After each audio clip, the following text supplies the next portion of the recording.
Hi everyone, Steve Chrysler here from Bookkeeping Life. So today let's talk about that client call. The phone rings and it can be scary. The client's calling or potential clients calling, and what do you say? What do you ask them? So first of all, to get your mind in the right spot, just understand that these are just people. They're not better than you. They're not worse than you.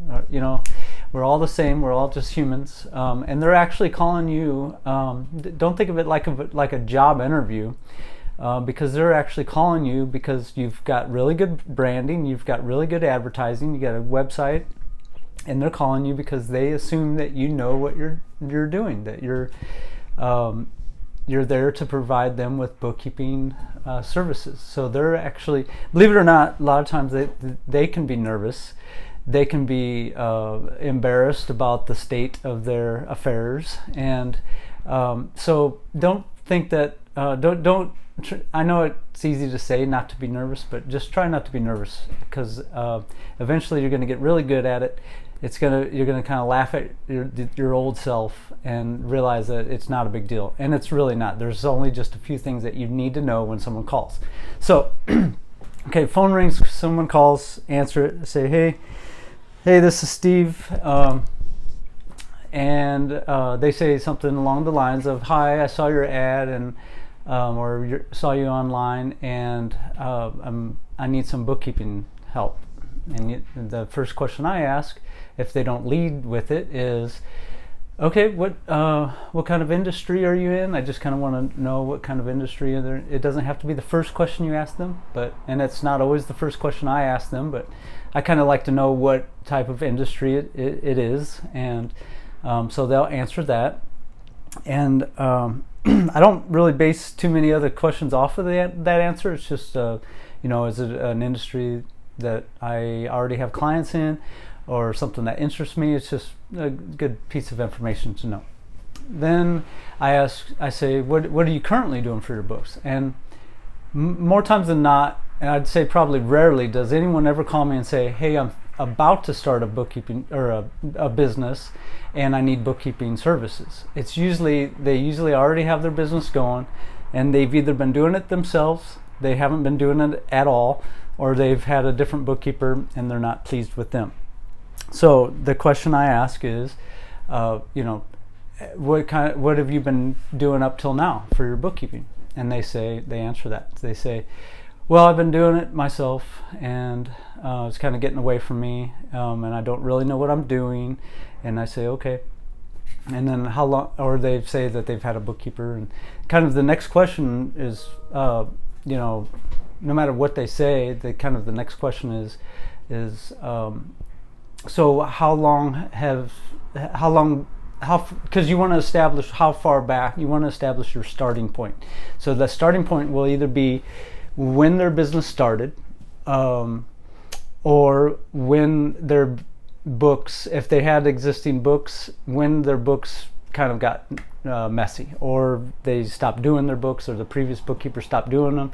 It's kind of, if they had books, was there a period of time when the books were good, and then they either stopped and got messy and they need a cleanup, or they just never had books done at all. So you just need to find out what that starting point is. So the question I ask is, when were the books good, or when it was? So let's say they said that they started their business six months ago. We really don't have any books done, and the answer to that. So then I know exactly what I need from them. I say, okay, well, so your business started 6 months ago. What I would need from you to do those books is copies of the banks and credit card statements from when the business started, and then you can either send me PDFs of those, or you can set up online access for me so that I can log in myself and not hassle you every month for statements. But either one works. So then I would get those statements from 6 months back and create their QuickBooks and bring it forward and up to current, and then keep it going. If their answer to that was, well, I've been in business a couple years, and really haven't done anything this year. Here we're into the fall of this year, and I haven't really done anything since December of last year, but they were pretty good up until then.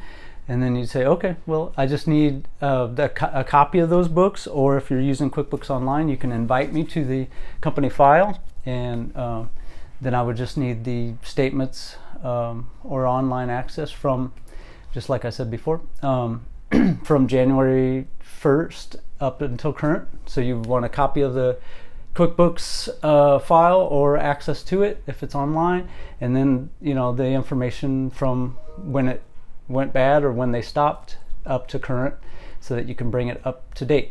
And then they would say something along the lines, well, how much so basically just up till now, really quickly, you've established, you know what industry they're in, what their needs are, which is what level of or how much bookkeeping they need. Their books might be current and they just want you to take over, or you might have some catch up to do, or they might have never had books, and so you need to create the company file and do some catch up. So there's the different scenarios, but they're all basically the same. You just need to get the statements from them or online access to that, and then you're either going to create a company file or you're going to take over a company file. So it's actually really simple. So just in those couple questions, really 2-3 questions, you've established all of that. Then you really are going to move on to they're either going to say, okay, let's move forward, or they're going to say, okay, let me think about it, something like that. Or if they're going to might ask how much it's going to cost. So then what I typically say is, well, if they already have a QuickBooks company file, I say I'd like to see your company file first, and then that'll give me an understanding of how much work is there on a monthly basis, and then I can give you a good quote from that. If they don't, let's say it's a business that's been up and running for 6 months, they don't have any books, I'd say, well, I want to see the statements. So if you can email me a couple sample months of a typical month, I can take a look at those statements and see how many transactions you have on a given month, and give you a quote from that. Sometimes I've been doing it for so long that I can kind of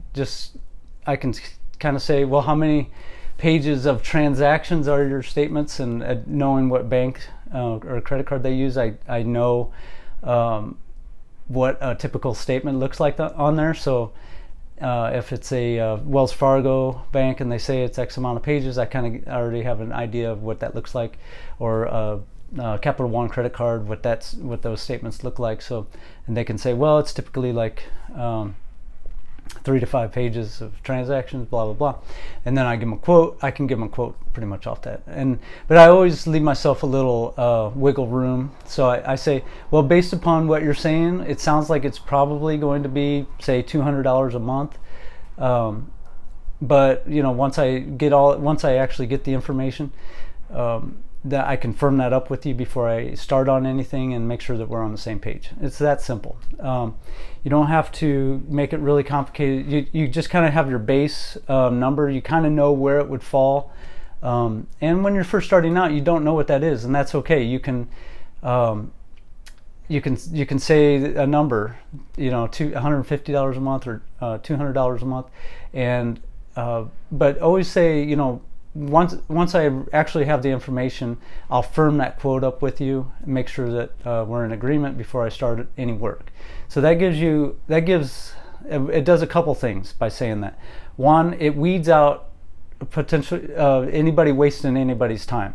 So like if I say $200 and they wanted only pay $50, that cuts our conversation off. It doesn't waste any more of my time. It doesn't waste any more of their time, and they can call somebody else. But if it falls into that ballpark, then they're like, oh, okay, that sounds reasonable. They're going to then move forward with emailing you the documents that you need to firm up that quote and get started. So that's really about it. From there, the conversation just pretty much ends where I say, okay, then I'll look for, if I hit them with a number that sounds good to them, they'll say, okay, well, so what's the next step? Or you tell them what the next step, and I just simply say, the next step is just, all you got to do, just send me an email with those statements, or if it's a business that already had a QuickBooks company file created and going, send me the desktop QuickBooks backup for it, or if it's a QuickBooks Online, invite me to it, and I'll take a look at it that way. So you've covered all the bases just in a handful of questions. You know what type of business it is, you know how long it's been up and running, you know how long the books have been squared away, if at all, so you know what your starting point is, and you know you've told them the information that you need from them, which is basically statements. And then they know what to do. They need to, so when you end the call, say, okay, I'll look for your email, just to email those statements over when you can. I'll take a look and I'll get back to you as soon as I can on that, firming up that quote. And that's really what you do. So you've established all those bits of information. You've given them a soft quote, and then they're going to email you the information that you requested, and then after they email you that, you pull up the QuickBooks file, or you accept the online invite, you check that out, you check out the statements that they gave you, and you firm up the quote through the email. I just simply email them back and say, I took a look at everything. It would be, so if it was like a cleanup thing, or there's a period of time from, say, January through June, 6 months of bookkeeping that needed to be done, I would in the email say, so looks like you need this amount of work done. So what I would do is charge a flat fee for the catch up or the cleanup project, whichever it is. Say that 6 months. I'd say, so for the 6 months of to get everything up to date, I would charge this, and then going forward it would be this, and maybe just give them a little break on that catch up period. Instead of say you're going to charge them $200 going forward, you can or cannot, it's up to you. Say instead of 6 months times 2, you can cut them a deal on that, and then they actually feel like they're getting the deal, and then say it'll be $200 going forward, and that you just do monthly bookkeeping after that. So that gives them a really good solution to their problem. And it's clear what's going on. You've given them a soft quote, you firm it up through the email, and then you can just reply back and forth via email. That is the typical potential client call that I get. It's that simple. Sometimes we chat longer, but getting the information usually takes about 5 minutes. It's about just a couple of different questions, and then they either like your quote and they're going to move forward through an email, or they don't like your quote and they're going to look for somebody else. And so don't be afraid, and you just got to get a couple of them under your belt, and then you're going to be good. And just, I think having the right mindset when you go into it, knowing that they're just people, they have a problem, and you have a solution for it. So just keep that in mind. And even if you're new to bookkeeping, and that doesn't mean you can't do it. So keep that in mind. Be confident in yourself, and knowing that you can find a solution to the problem. And it's just these handful of questions. So maybe rewatch this, write down those couple of questions that are important to ask, and you'll be fine. Just talk to them like you talk to anybody else. All right, good luck. Let me know how it goes. And if you have any questions, you can email me, steve@bookkeepinglife.com, or put a comment in the comment section below. All right, take care. Hope you have a great day.